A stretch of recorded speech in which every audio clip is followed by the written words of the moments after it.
Starting off on a goal without first the commitment to the vision would do more damage to your mind and spirit than good. Why? Because your subconscious mind will see it as more evidence that you can't change or be trusted, and your mind's resistance to achieving any goal will increase. For years, I've heard leaders from all sorts of spheres say things like, when your why is big enough, the how doesn't matter, or when your why is big enough, you can accomplish anything. And there's truth in both those statements, but also a little confusion. I mean, we all know that the how does matter, but what these statements seem to be saying is that when the why is big enough, you will accept any how. You step into whatever it takes flow.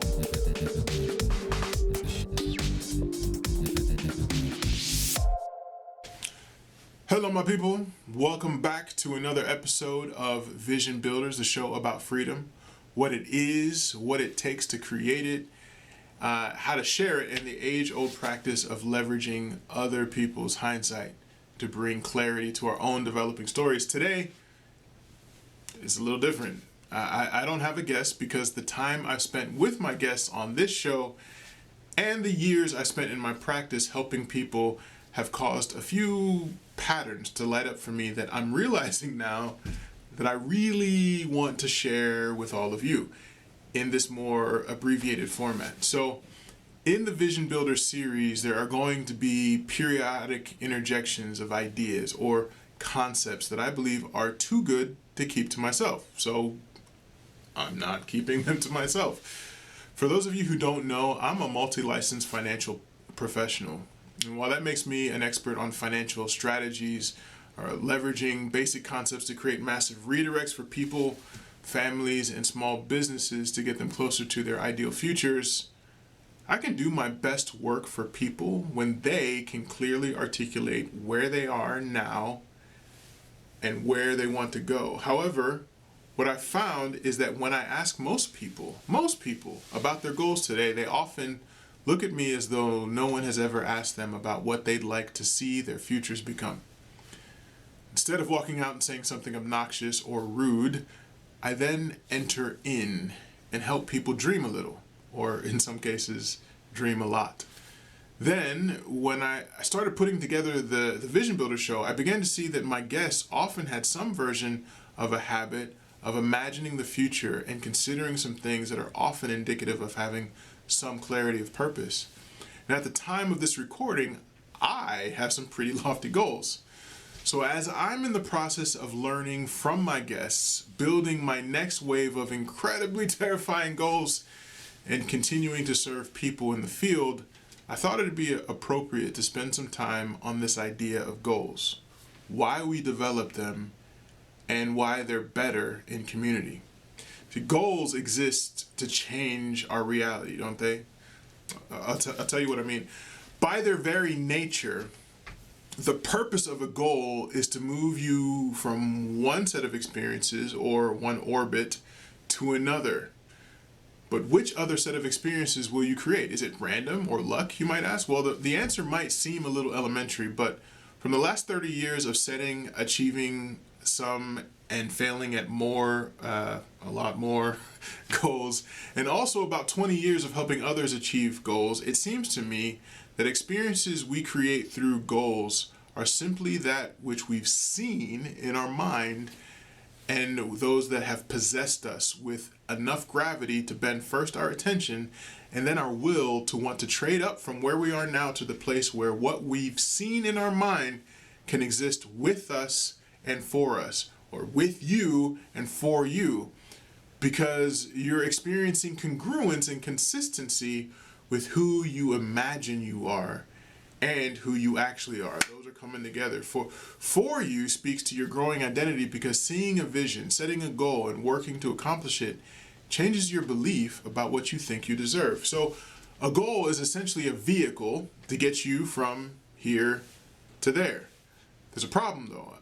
Imagine with me, because a goal by itself as a vehicle is like a partially built car. Perhaps it's nearly complete because it has a frame, a body, an engine, interior, but it has no wheels. It has no steering wheel and no gas in the engine. If you had a car like that, you'd know right away that you're not going anywhere. You need 4 tires on that goal that are informed by the commitment you've made to the vision you have in your head. By the way, okay, this might be a little bit of a tangent, but if you have not made a decision to apprehend the vision you have in your head, there's really no point in making the goal. I mean, you might get lucky, but probably not. Starting off on a goal without first the commitment to the vision will do more damage to your mind and spirit than good. Why? Because your subconscious mind will see it as more evidence that you can't change or be trusted, and your mind's resistance to achieving any goal will increase. So trying to button this up from becoming an impossibly long tangent, we're talking about goals, but before we get to quality goals, a commitment to a specific vision in our mind is required. Before we can create a specific vision in our mind, we need to create space in our thoughts to ask ourselves some important questions so that our mind and spirit can create these images. If you have no idea what questions to ask, I would submit that you need to read better books and hang out with more interesting people. You know, when hanging out is a thing again. You might be starting to see that the setting goals that even have a shot of being accomplished is a consequence of doing the three things I just mentioned. But for the sake of this moment, I'm going to act as if you've already changed your associations by reading better books and surrounding yourself with more interesting people. But that you've already made a habit of asking yourself strong questions and also clearly imagining the details that surround the pictures that emerge in the answers. Let's say you've done all that and you have a clear, specific vision. The next step is to commit to the vision that compels you. Build an altar in your heart, if you will, to the work of that goal. Start imagining yourself in that preferred future. Imagine also the negative resistance that will come and start rehearsing how you'll overcome that resistance. Let the future you change you. Imagine how future you acts, responds, and serves. Begin to root for future you. I get it. All that might seem ridiculous to you, but having failed over and over again and currently having a vision so big that it terrifies me, I speak to you with all humility when I say normal people don't achieve goals normally. If you want to be able to get into the habit of completing your goals, be like, all I do is win, win, win, no matter what. I don't have the rights to that song. But if you want to win at your goals, you might have to get comfortable with being abnormal. All right, end tangent. So back to the wheels and tires. You need them on your goal vehicle to make it move. And they are directly animated or brought to life by the commitment you've made to your vision. So imagine that you have axles. Your front axle is called Y and your rear axle is called Who. Y has two parts which make up the front two tires. Some people might call them pleasure and pain, or others might call them joy and grief, or reward and risk. I call them blessing and curse. But the universal motivator for all animal life on this planet is some combination of a sense of what we have to gain versus what we have to lose. If we have any hope of actually accomplishing a goal, we have to know these two things. And the more specificity with which we know them, the more air we're putting in these tires. When you're developing your reason, your purpose, your why, it's in these moments that you have the greatest capacity for specificity if you clearly define the stakes. Once you know the stakes, you can get to work assigning the numbers to your vision so you can count the cost. For years, I've heard leaders from all sorts of spheres say things like, when your why is big enough, the how doesn't matter, or when your why is big enough, you can accomplish anything. And there's truth in both those statements, but also a little confusion. I mean, we all know that the how does matter. But what these statements seem to be saying is that when the why is big enough, you will accept any how. You step into whatever it takes flow. I found this out when I became a dad. When my baby girl woke me up in the middle of the night, I was shocked by how upset I wasn't. All I could think of was, well, whatever it takes for her to have what she needs, I'll do that. It was truly the first time I ever really understood the phrase, when the value is high enough, the cost doesn't matter. My kids came into the world with infinite gravity for my imagination. So when I set goals now in this stage of my life, they're all emotionally anchored in some way to my family because there's infinite gravity there.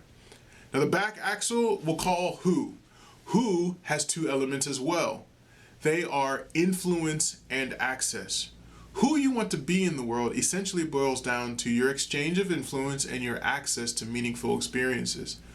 Let that sink in for a second. Influence and access. The influence side is about who you want to be able to lead, or who you want leading you, how credible you want to be, the solutions you want to create for a waiting world, how accountable you want to be to people in the context of principles that are meaningful to you. That's influence. Now, access may not need an explanation, but knowing what experiences you want to access in your short, mid, and long-term future is a critical part of forming specificity around who you want to be. So now we have wheels on the vehicle, but we can't drive without a steering wheel. The steering wheel of your vehicle is without question having the right relationships in place to do four things. 1, force growth. 2, collapse timeframes. 3, increase your sense of responsibility. And 4, put the whole journey into perspective. Practically, that means having mentors, peers, and pupils. In order to stay on course toward any goal, you need consistent contact with all three. If your goal is in business or fitness, developing a skill, overcoming fear, connecting better with your family or finances, get your relationship game tight. Hire a coach. Right now, I'm working with a coach in business, Miriam Habashi of Infuse Theory out in San Diego, and she coaches in group sessions. So I have a coach and a group of peers to mastermind with in the same shot. Having a coach who has been where you're going in any arena can be a huge shot in the arm of certainty. Then to have shared experience with a bunch of peers, it's just life-giving. I think it's why CrossFit works, right? So mentors and peers can help you force some growth, collapse timeframes, and put the journey into perspective so you stay the course. But if you want to force more growth and increase your sense of responsibility, share your vision with someone who looks up to you or who depends on you, and share what you're learning along the way with them. It makes you feel the responsibility of carrying what you have rightly and actually finishing what you started. Having those three relationship dynamics is it's rocket fuel for achieving any goal. By the way, the reason I post this content is so you can play it, stop it, rewind it, play it again. I know it's dense, but going from uncertain to certain about anything that matters to us is an incredible joy and freedom that demands to be shared as often as you can once you get it. So this goal vehicle needs some gas to move, right? So I can spend an entire day at a business summit talking about the fuel for a goal.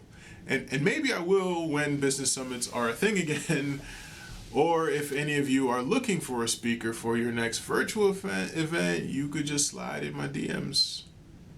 For the sake of this conversation, I'll just say that the fuel that fills the tank of any goal is the attitude and activity we apply to a clearly defined strategy, and the systems that govern that strategy. Without a great attitude, there will be no consistent activity. Without a strategy, there can be no consistent activity. Without systems, activity will burn out and stop. And without consistent activity, the goal will fail. It's just that simple. So I hope you're starting to see that though normal people don't achieve goals normally, the working plan for achieving goals is indeed something we can all do. I'd even venture to say that it's native to our nature. But why is it so hard? Changing one's mind and correlating life experiences is not for the faint of heart, because it can't be left to chance, and with a few artistic exceptions, it isn't often done alone, which makes it scary.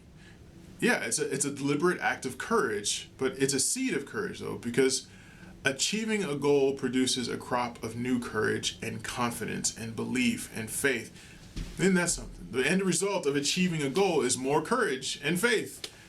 But in order to set out on a course to achieve a goal requires courage and faith. It's almost like this life journey of moving from orbit to orbit, growing and contributing, is like soil that multiplies whatever we sow into it. If we sow faith, we get more faith on the other end of growth. I want to grow with you, and I want to know your thoughts. Tell me what hit you, what encouraged you, what confused you, and hit the like button if you liked it. It really helps us get this message to more people. Also, hit subscribe and the bell so you can be notified when we drop more content. And if you're listening on podcasts, especially Apple Podcasts, make sure you leave a review so more people can get exposed to content like this. Hopefully, you have a stronger idea today of what I mean when I say build a vision, build a life. Peace.